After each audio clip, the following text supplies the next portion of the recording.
सो hey guys, अस्सलाम वालेकुम, welcome back to Maryam का मैजिक। आई होप कि आप सारे लोग बहुत अच्छे से होंगे और अल्हम्दुलिल्लाह मैं भी ठीक हूँ। और आप लोगों के साथ आज के व्लॉग में ना बहुत ही इंटरेस्टिंग और इन्फॉर्मेटिव चीज़ें शेयर करने वाली हूँ। साथ ही ये भी बताने वाली हूँ कि आप घर पे रह के if you are a girl, women, female, तो आप कैसे कॉन्फिडेंट हो सकते हो 2-4 बातों को अपनी लाइफ में अप्लाई करके।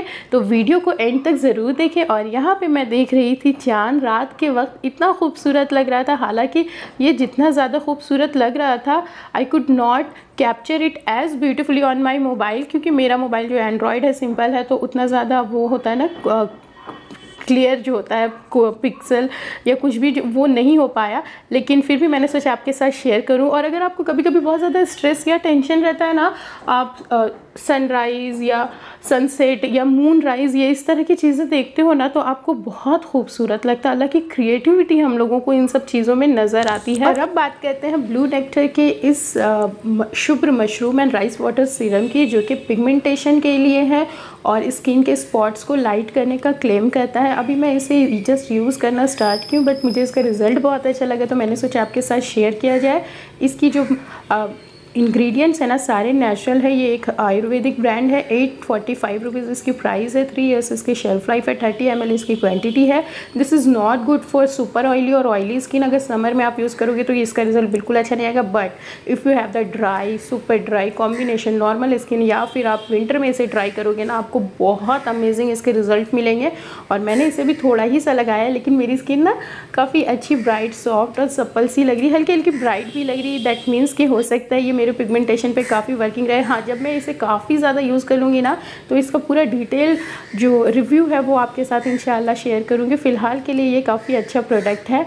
और यहाँ पे आप जो देख रहे हो ना, इतना सारा फैलावा मैंने कर रखा है। यहाँ पे मैं अपने बैग को ठीक कर रही थी और आपके साथ ये भी शेयर कर देती हूँ व्हाट्स इन माई बैग। तो यहाँ पे मैं जो चीज़ें हैं ना उन सबको रख रही हूँ। ये मेरा ATM कार्ड है और साथ ही ये ना आईपॉड है, जो हमेशा मेरे बैग में ईयरपॉड जो है वो ईयरफोन्स रखती हूँ, बट इसमें चार्ज नहीं रहता है। जब ज़रूरत पड़ती है तब चार्ज करती हूँ। चम्मच, एक छोटा सा स्पून हमेशा कैरी करती हूँ कि बाहर में अगर कुछ खाना वाना पड़ा।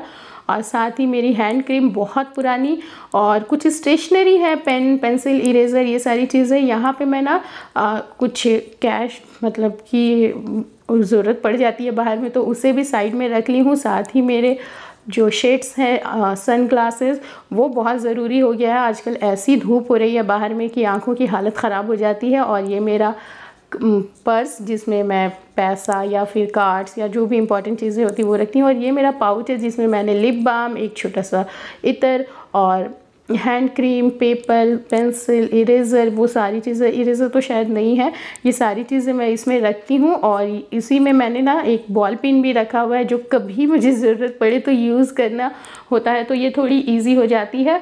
और कुछ पेपर्स वगैरह सब कुछ बैग में डाल करके बैग को कर देती हूँ यहाँ पे बंद। तो यही सारी चीज़ें होती है जो एक जनरली एक टीचर के बैग में होती है। और भी कुछ चीज़ें ऐड हो जाती हैं, अभी मैं मिनिमम दिखा रही हूँ। तो ये मेरा बैग जो है यहाँ पे पैक हो चुका है। और यहाँ पे ना आज मैं आप लोगों के साथ शेयर कर रही हूँ, ये रेसिपी तो नहीं है, मेरी बहन बना रही थी तो मैंने कुछ क्लिप्स ले लिए हैं। ये जो है खिमामी सवई होती है वो बना रही थी। और इस व्लॉग में मैं वैसे अलग अलग दिनों की चीज़ें जो है ना कैप्चर की हूँ, पूरे एक दिन की चीज़ें नहीं हैं। तो यहाँ पे मेरी बहन सवैयाँ जो है उन्हें भून करके ना यहाँ पे शीरा बना रही थी, जिसमें चाशनी जो होता है उसमें शुगर और इलायची और पानी को अच्छे से बॉईल की। और ये ड्राई फ्रूट्स है, आप अपने चॉइस का कोई भी ड्राई फ्रूट्स ले सकते हो, तो उसे चॉप्ड करके रखा गया। और इस रेसिपी में ना हम लोग ग्राइंड नहीं कर सकते, इसे चॉप्ड ही करना होता है। और ये देखें हमारी कीमामी सवई जो है बहुत टेस्टी सी। और इसमें ना शुगर और घी बहुत ज़्यादा ऐड करना पड़ता है। ऑलमोस्ट जितनी क्वांटिटी आपकी सवई की होती है उतनी ही क्वांटिटी में शुगर और घी भी ऐड करना पड़ता है। और इसमें मखाने भी वो डाली थी बाद में। तो ये अभी हम लोग जा रहे हैं इसे इंजॉय करने के लिए। बहुत सारे टाइम के बाद ना हमारे घर ये खिमामी सवई बनी थी और बहुत ही ज़्यादा टेस्टी बनी थी और सारे ही लोगों को बहुत ज़्यादा अच्छी लगी थी। मेरी वैसे जो बहन है ना, she is a good cook, उसकी सारी कुकिंग जो है ना, जो भी चीज़ें बनाती हैं बहुत अच्छी बनती हैं। वैसे आप लोगों को देखने में कैसा लग रहा है और आप लोगों को ये पसंद है कि नहीं, मुझे कमेंट बॉक्स में ज़रूर बताएं। यहाँ पर तो मैं इसे टेस्ट कर रही थी और उसके बाद ना ये मुझे मिला था नाश्ते का डब्बा, तो मैं घर ले आई थी यूसुफ़ के लिए। और यूसुफ़ जो है उसे बैठ कर के, उसे कुछ भी ना मतलब इस तरह के रिफ़्रेशमेंट में कुछ भी नहीं चाहिए होता, उसे सिर्फ स्वीट्स चाहिए रहता है, वो स्वीट्स खाता है बस, और उसे किसी चीज़ से मतलब नहीं है।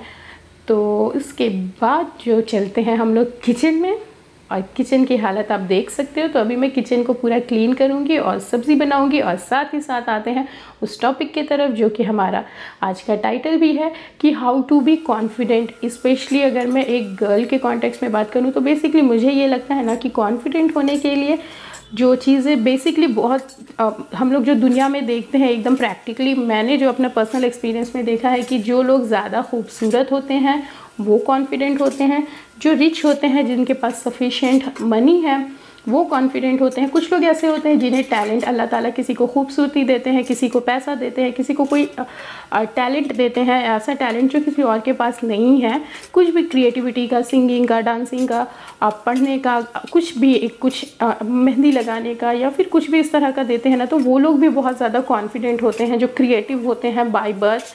लेकिन एक और चीज़ जो मैंने देखा है कि वो लोग जिनके पास पैसा भी उतना नहीं है, बहुत खूबसूरत नहीं है दुनिया के क्राइटेरिया के हिसाब से, और बहुत ज़्यादा टैलेंटेड नहीं है, फिर भी कॉन्फिडेंट होते हैं। तो लास्ट जो कैटेगरी मुझे नज़र आती है ना वो होती है नॉलेज। अगर आप नॉलेजेबल होते हो ना किसी भी चीज़ के बारे में, तो आपके सामने वाला बंदा जितना भी ज़्यादा रिच ब्यूटीफुल हो, आपकी बातों के सामने उसकी बातें थोड़ी फीकी पड़ जाती है, क्योंकि आप उसे फैक्ट बताते हो कि ये फैक्ट है, असल में ऐसा चल रहा है, ऐसी बात है, दुनिया में ये है वो है। तो सामने वाले बंदा अपने आप आपके सामने ऐसा नहीं कि लोअर फील करता है, लेकिन आप उसके सामने ज़्यादा कॉन्फिडेंटली बात कर सकते हो। और यही एक चीज़ है जो आप क्रिएट कर सकते हो। आप भले खूबसूरत है या रिच है या टैलेंटेड है या नहीं है, इट डजेंट मैटर, आप ये किसी भी एज में चाहो ना तो गेन कर सकते हो। और नॉलेज जो है इंसान के अंदर बहुत ज़्यादा कॉन्फिडेंट बूस्ट करता है। तो मुझे लगता है कि ना हमें अपने नॉलेज को चाहे किसी भी चीज़ के रिगार्डिंग हो उसे बढ़ाना चाहिए, जिससे हमारा कॉन्फिडेंट जो है काफ़ी ज़्यादा बिल्डअप होता है। साथ ही साथ नॉलेज गेन करने के लिए ज़रूरी नहीं है कि हम लोग बुक ही पढ़े, कुछ चीज़ें हैं, कुछ बातें जो हम जान जाते हैं, लाइक कुकिंग की भी एक नॉलेज है, कुकिंग स्किल जो है, तो आप इसे प्रैक्टिस कीजिएगा तो आपको आ जाएगा। आप किसी भी चीज़ के बारे में जो भी आप गेन करना चाहते हो ना, उसे प्रैक्टिस करोगे अपने लाइफ में, तो वो खुद ब खुद आपके अंदर वो चीज़ अच्छी होती चली जाएगी। साथ ही साथ एक्सपीरियंस, मैं अपने बारे में बता रही हूँ कि मैंने बीएड किया है, टीचिंग का मैंने बीएड करने के बाद टीचिंग भी किया, बट मैं जब उसे छोड़ दी थी तो मेरा जो है ना एक्सपीरियंस बिल्कुल नहीं था, तो मेरा नॉलेज कम होता जा रहा था। जब मैंने स्कूल ज्वाइन किया और बच्चों को पढ़ाने लगी, तो एक्सपीरियंस के साथ साथ जब आप किसी भी चीज़ को काम करते हो ना ओवर द पीरियड, आपको वो चीज़ का एक्सपीरियंस के साथ साथ आपको नॉलेज भी बहुत ज़्यादा हो जाता है। और एक्सपीरियंस बेस्ड नॉलेज जो होता है ना वो ज़्यादा वैलिड भी रहता है और ज़्यादा टाइम तक भी चलता है। और बस आज का व्लॉग यहीं एंड करूँगी। यहाँ पे मैं कर रही थी डिनर। वीडियो पसंद आई तो इसे लाइक शेयर एंड सब्सक्राइब करें।